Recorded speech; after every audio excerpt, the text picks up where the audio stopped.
السلام عليكم ورحمة الله وبركاته. عاملين النهارده في فيديو جديد.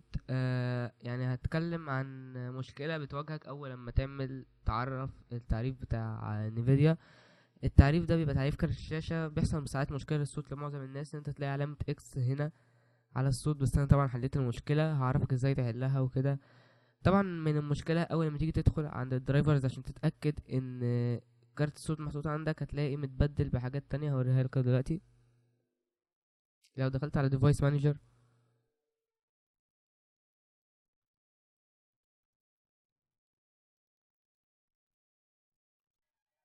هتلاقي هنا ان في ساوند واوديو، هتلاقي هنا نيفيديا هاي ديفينيشن. دي تعريفات لنيفيديا، مش لازم نتفصل فيها دلوقتي. المهم التعريفات دي بتبقى بتاخد مكان اللي هو هاي ديفينيشن الستاندرد بتاعك، او مكان حتى كارت الصوت اللي انت حاطه.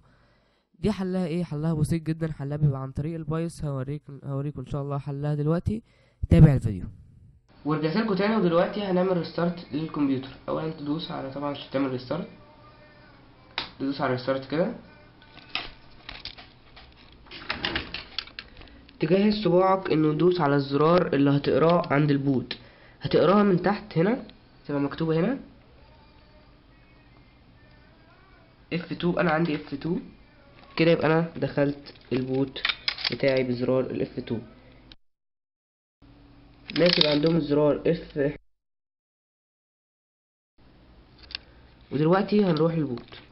طبعا في البوت دلوقتي زي ما احنا شايفين في قايمة وكده، فطبعا البوت متغير عند كل واحد. هتخش على قايمة اسمها onboard devices او devices، onboard devices او devices.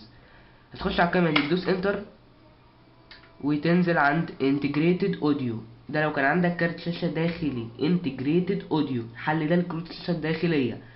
هتخش عليها هتلاقيها معمولة يا اوف يا اوتو، هتخليها انت اون وتدوس اسكيب.